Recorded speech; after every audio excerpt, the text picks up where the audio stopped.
Selamat malam teman-teman semuanya, salam kenal. Jadi kami adalah channel Narayana Crypto yang akan sering rutin membahas tentang market cryptocurrency, baik itu dari Bitcoin maupun altcoin. Jadi di channel ini kita akan tiap hari rutin, ya nggak tiap hari lah, tiap minggu berapa kali gitu, kita akan rutin menganalisa koin-koin di cryptocurrency.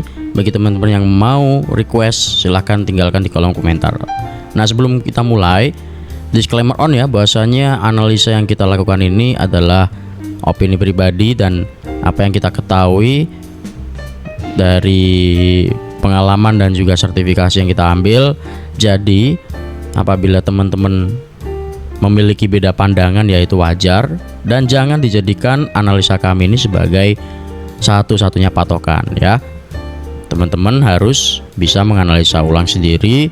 Jadi apapun yang saya sampaikan ini harus dianalisa ulang dan dipikirkan matang-matang, jangan langsung mengambil keputusan secara impulsif gitu ya. Langsung aja, untuk yang pertama kita akan membahas tentang Bitcoin. Untuk Bitcoin sendiri sekarang dia lagi berkutat di area vitalnya, yaitu di sini ya, ada area yang menjadi demandnya sekarang. Jadi sebelumnya itu dia udah saya proyeksikan akan turun ke bawah ya. Saat dia di sini dia akan jebol dan dia menuju ke bawah, lalu jebol lagi, naik, ketarik, dia bikin lower shadow, dan juga sekarang dia bertahan di area antara range antara 5 ya sinilah 58 ribuan sampai dengan di sini ya, kepentok terus di 60.271 sampai dengan 60.600-an. Nah, jadi dia sekarang ini fasenya lagi kepentok ya di sini. Dia udah turun di sini, terus dia konsolidasi di sini kepentok, dan kita bisa mengasumsikan bahwasanya area sekarang ini adalah area yang cukup kuat. Kenapa? Karena dia udah diuji dan beberapa kali dia bikin buntut bawah yang panjang nih. Ada lower shadow yang panjang, artinya apa? Artinya ketika dia menyentuh area situ, ada buyer yang mulai mengambil alih sehingga dia ketarik ke atas dan stay dan bertahan di area yang sudah saya sebutkan tadi. Jadi ini istilahnya itu ketika dia turun itu buyer-buyer mulai masuk sehingga dia ketarik lagi ke atas. Nah, buyer-buyer mulai masuk itu kenapa? Para pembeli mulai masuk itu karena apa? Karena ya area itu sebagai area yang cukup kuat ya. Setelah saya lihat analisa sebelumnya, area sini itu memang area yang cukup dalam tanda kutip banyak diminati. Banyak orang yang menunggu di sini gitu ya. Jadi di bawah sini buntut panjang ini kayaknya pada kena liquidity sweep ya. Kena liquidity sweep, habis itu ketarik lagi ke atas. Nah, ini kalau untuk spot ya, area itu area yang cukup vital ya. Disclaimer on, ini bukan ajakan membeli atau menjual ya. Ingat ya, bahwasanya jangan percaya pada siapapun di market. Itu yang kita bawa filosofi dari Narayana Crypto itu.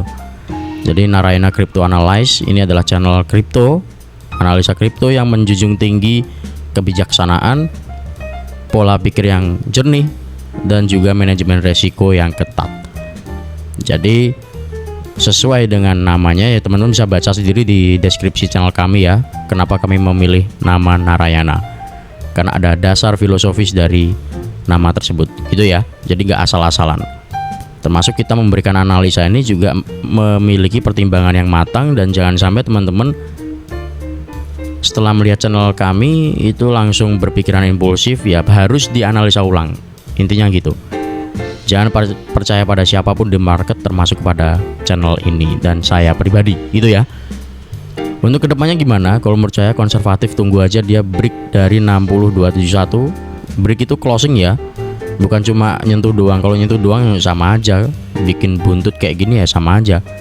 Nunggu dia closing secara solid di atasnya 60.271 gitu ya. Jadi kalau untuk sekarang menurut saya ini masih harus ditunggu dulu, konfirmasinya masih belum jelas. Kalau agresif di mana ya, tunggu di bawah sini. Tunggu di bawah sini dan pantau aja. Tunggu ini bukan berarti harus beli, enggak ya.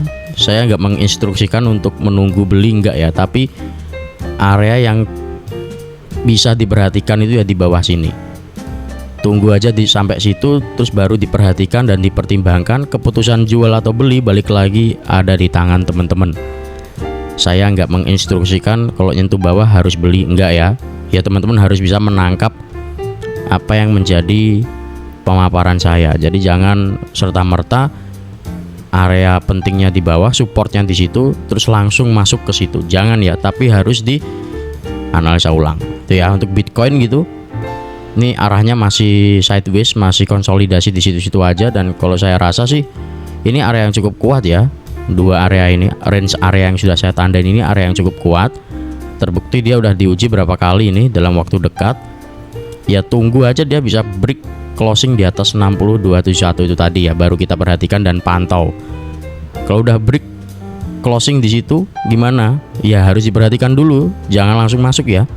Jangan mentang-mentang udah closing di atas itu baru closing di situ, mentang-mentang udah closing terus langsung masuk, jangan ya, harus dipertimbangkan lagi, harus kita lihat secara faktor risiko.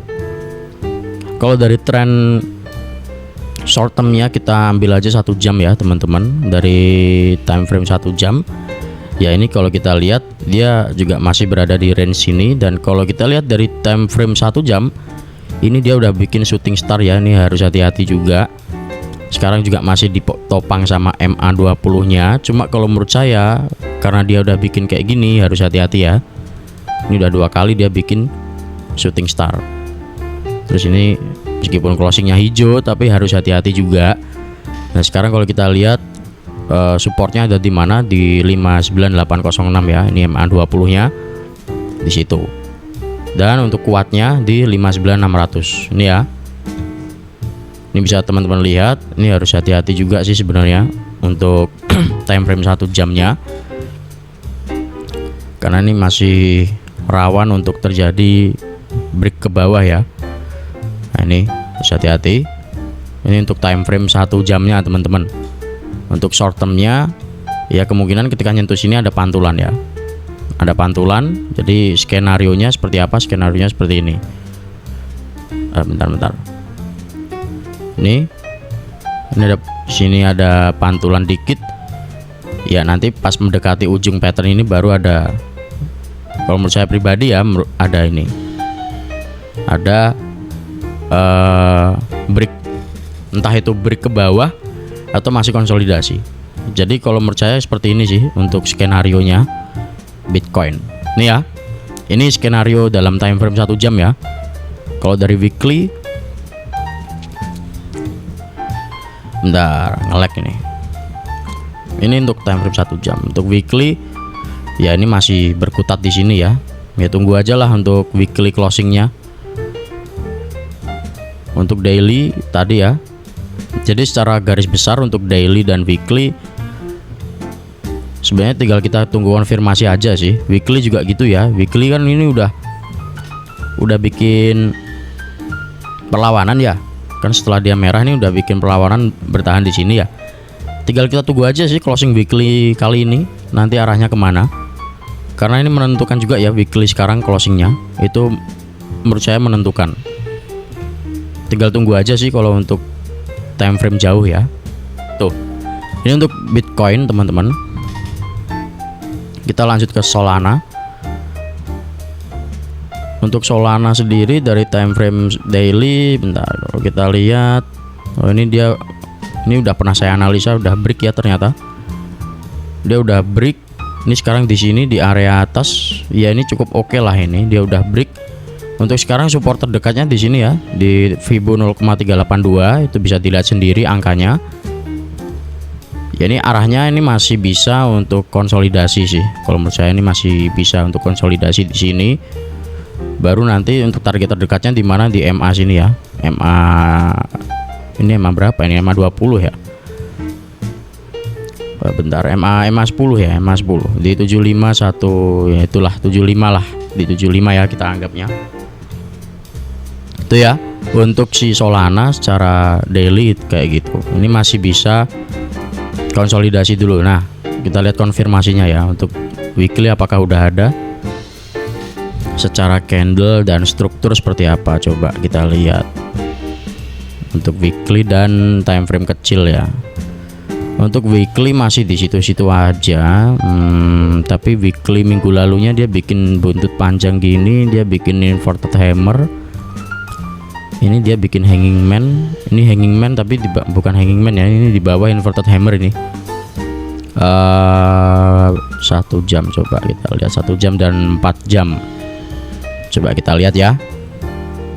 Untuk time frame 1 jam dan 4 jamnya seperti apa.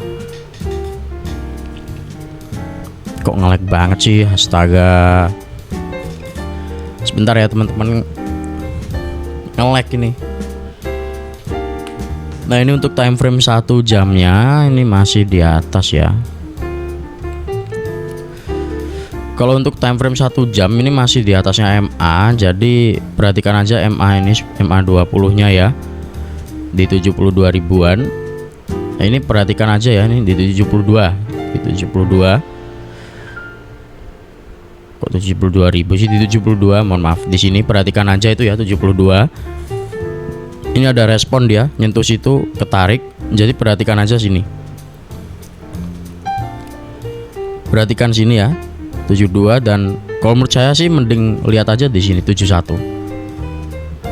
Kita lebih anu aja lah, lihat di time frame 4 jam aja lah ya. Lebih apa ya, lebih terstruktur. Kalau 1 jam masih volatil. Ya, untuk time frame 4 jam kalau kita lihat nih ya, dia udah kejedot sama MA nya. Ini udah kejedot ya, nih dia bikin upper shadow.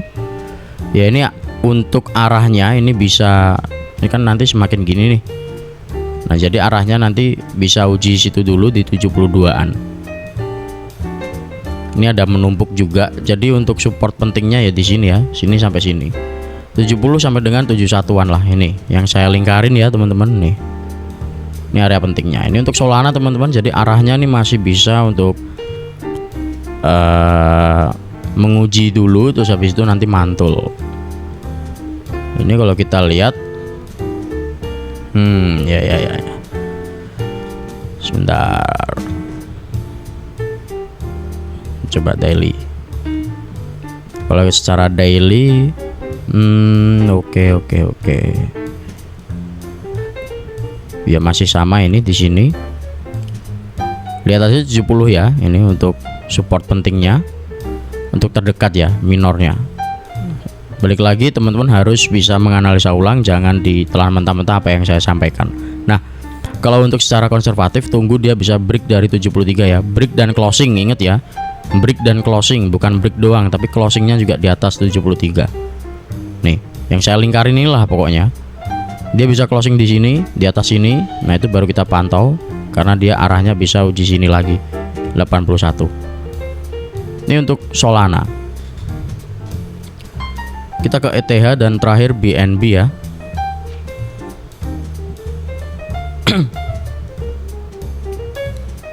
Untuk si ETH ini kejedot. Untuk ETH kejedot ya sama ini Fibo. Terus habis itu ini juga masih di bawah. Sama ya kayak yang lain, ini masih di bawah. Jadi arahnya gimana ini kalau untuk ETH? Kalau ETH kita lihat secara time frame 4 jam seperti apa? Ya masih di sini, dia kecenderungannya masih kejedot sama Fibo dan juga ini mulai mendekati MA20-nya. Jadi perhatikan aja target terdekat ya di sini di angka 1500-an. Ini sebagai atap yang cukup tebal juga ya. Terus habis itu dari weekly, sebentar. Nah ini secara weekly juga masih belum ada konfirmasi secara valid ya. Kalau secara apa yang belum tadi, 4 jam belum ya, kalau saya lupa sih. Bentar, 4 jam udah ya tadi ya, 1 jam yang belum. Bentar.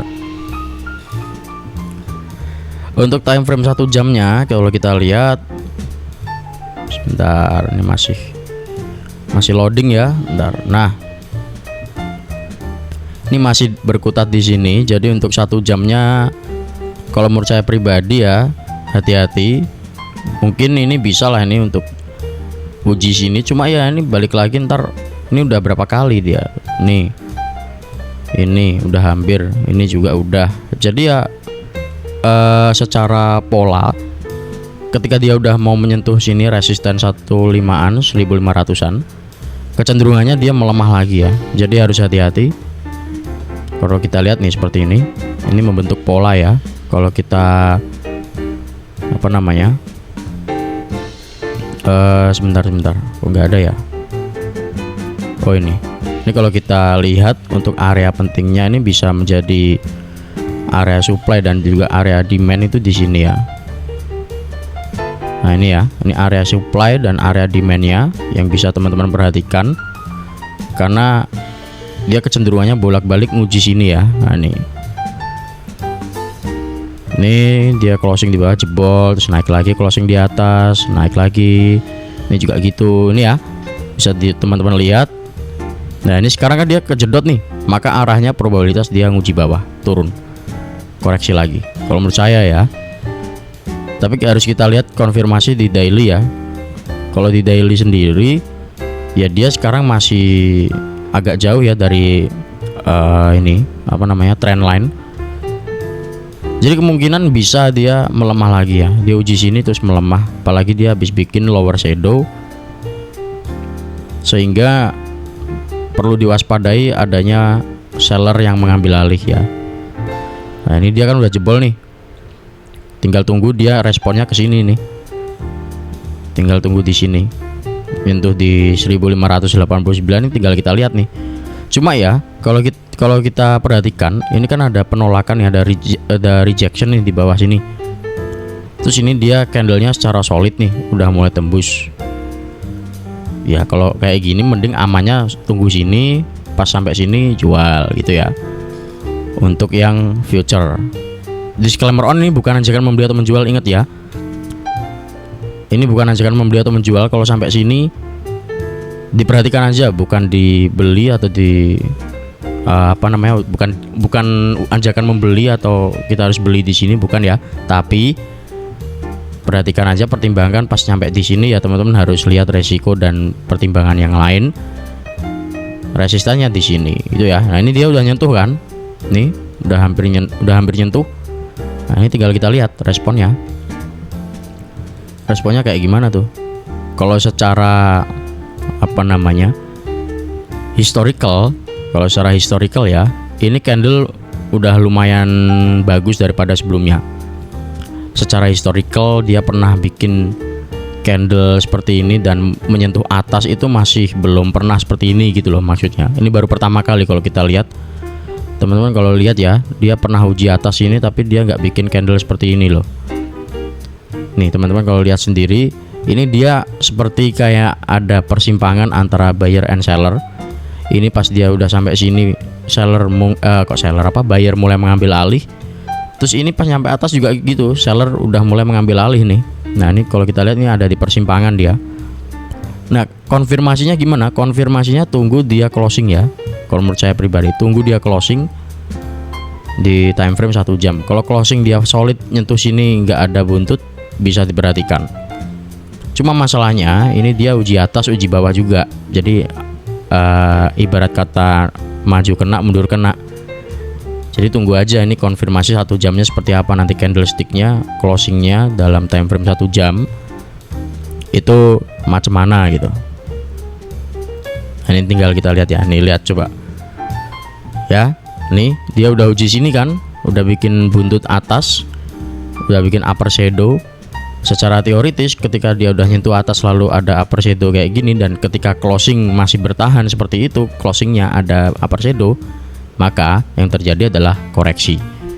Secara teoritis kayak gitu ya.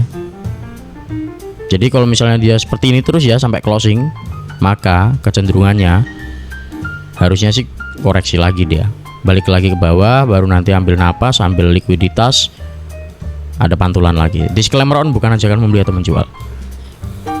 Itu untuk ETH. Kita langsung lanjut ke Binance dan terakhir XRP ya nanti. Untuk BNB, untuk BNB untuk Binance Coin ini dia juga sama kayak si ETH ya, dia udah uji sini terus, cuma bedanya dia bikin lower shadow-nya panjang ya. kita lihat dari time frame besar aja lah untuk keseluruhan ya. Untuk keseluruhannya kayak apa? Nah, ini dari time frame 4 jam dia masih berjibaku di sini. Kalau dari daily atau weekly coba kita lihat.